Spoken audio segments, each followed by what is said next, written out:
আসসালামু আলাইকুম। আপনারা সবাই কেমন আছেন? তো এই যে দেখেন একটা সাদা বক। তো আমাদের এখানে বক পাখি অনেক আছে। তো মাঝে, মাঝে দেখা যায় আবার দেখা যায় না। তো আজকে আবার জঙ্গলে আসছিলাম। তো বাজারের এখানে আবার অনেকগুলো মুরগি আছে তো দেখতে আসছিলাম। তো এসে দেখি এই যে একটু চকের এদিকে আসছি। তো এখন দেখি সাদা, সাদা বক। এই যে দেখেন বক পাখি দেখতে অনেক সুন্দর লাগে। পুরা একদম সাদা তো অনেক সুন্দর লাগে পাখিগুলো। এই যে একটা উড়ে চলে গেল, তো আরো আছে। তো এই জায়গাটায় যাবো, এখানে আবার মুরগির জন্য ঘাস নেওয়া যায়। এই যে এই জায়গার থেকে আমি মুরগির জন্য ঘাস নেই।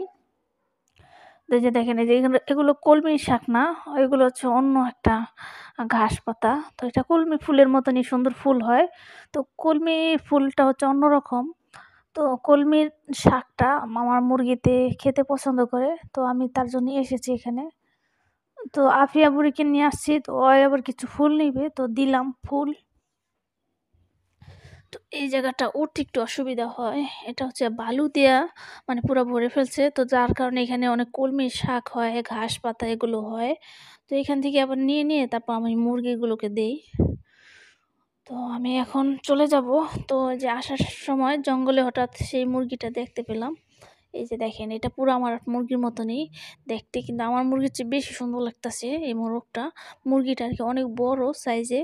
তো আমি দেখতাছিলাম যে ওই, কিন্তু আমি ডাক দিচ্ছিলাম, ডাক দেওয়ার পরে হালকা এদিক একটুখানি তাকাচ্ছিল।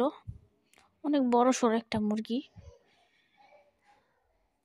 এই যে দেখেন আমার আমার একটা মুরগি আছে এরকমই কালার, পুরোপুরি এক না, এটা একটু বেশি সুন্দর লাগতেছে আমার কাছে।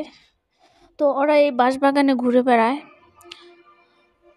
এই যে দেখেন কত বড়, এখানে পাতা পুতা বিছে এবং পোকামাকড় খায়। অনেকটাই বড় হয়েছে মুরগিটা, সম্ভবত আর কয়েকদিন পর ডিম পারবে মুরগিটা। দেখেন মাথার তাজটা অনেক লাল হয়েছে। ডিম পারে নাই, ডিম পারলে মাথার তাজটা হেলে যেত। ডিম পারবে হয়তো। তো এখন চলে যাব আমার বাসায়, আমাদের মুরগিগুলো ছাড়বো। এই যে দেখেন এই যে আমার মুরগিটা বড় ঠিক আছে। এই যে আমাদের বাচ্চাও মারা গেছে, তো ওগুলো ফেলে দিলাম, কোপের এক কোণে পড়েছিল। তো খোলার পরে দেখেছি, তো ওগুলো ফেলে দিলাম। আর হচ্ছে এই যে মুরগির বাচ্চাগুলো এখন ছেড়ে দিব। খাবার দিয়েছি, খাবার খাচ্ছে। এই যে নিচে এগুলোর খাবার দিয়ে রেখেছি, তো ওরাও খাবার খাচ্ছে। এই যে দেখেন এইটার সাথে তুলনা করেছিলাম আমার মুরগিটাও কিন্তু ডিম পারবে, আর কয়েকদিন হয়তো যাবে। তো ওও দেখি অনেক কক কক করতে থাকে। তো আমাদের রাজাবাবু আর ২-১ দিনের মধ্যেই হয়তো কেটে ফেলবো। তো অনেকেই হয়তো রাজাবাবুকে ভিডিওতে দেখতে চান না। যার কারণে বলতেছিলেন যে রাজাবাবুকে কেটে ফেলার জন্য। মূলত কি রাজাবাবু মিটিং, ক্রসিং সবটাই করে, কিন্তু আমাদের ঘরের মুরগির সাথে সেটা কম। বাইরের মুরগিগুলো ওগুলোর সাথেই বেশি থাকে। তো তার জন্য আরকি আপনারা মনে করতেছেন যে রাজাবাবু আরকি দুর্বল। কিন্তু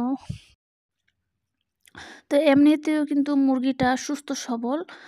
আর আজকের ভিডিওর মধ্যেই চূড়ান্ত সিদ্ধান্ত নেওয়া হবে যে রাজাবাবুকে কেটে ফেলবো কিনা। আপনারা বেশি, বেশি করে কমেন্ট করবেন যে রাজাবাবু কেটে ফেলবো কিনা। যদি কাটার হয় তাহলে বলবেন হ্যাঁ কেটে ফেলেন। আর আপনারা কে কোন জায়গা থেকে ভিডিওটি দেখতেছেন অবশ্যই সেই জায়গাটা উল্লেখ করবেন। তাহলে আমার আরকি ভালো লাগবে কমেন্টটা পড়ে। আর হচ্ছে আমাদের রাজাবাবু কিন্তু এই যে এই জায়গাটা, মানে এই পাশের যে জায়গাটা আছে খোলামেলা, এইখানটায় চলে আসে। তো আমাদের মুরগিগুলো এখানে আসে। তো আমি কয়েকবারই দেখেছি রাজাবাবুকে আমাদের মুরগির সাথে আরকি আমাদের ডেকি মুরগির সাথে ক্রসিং করেছিল।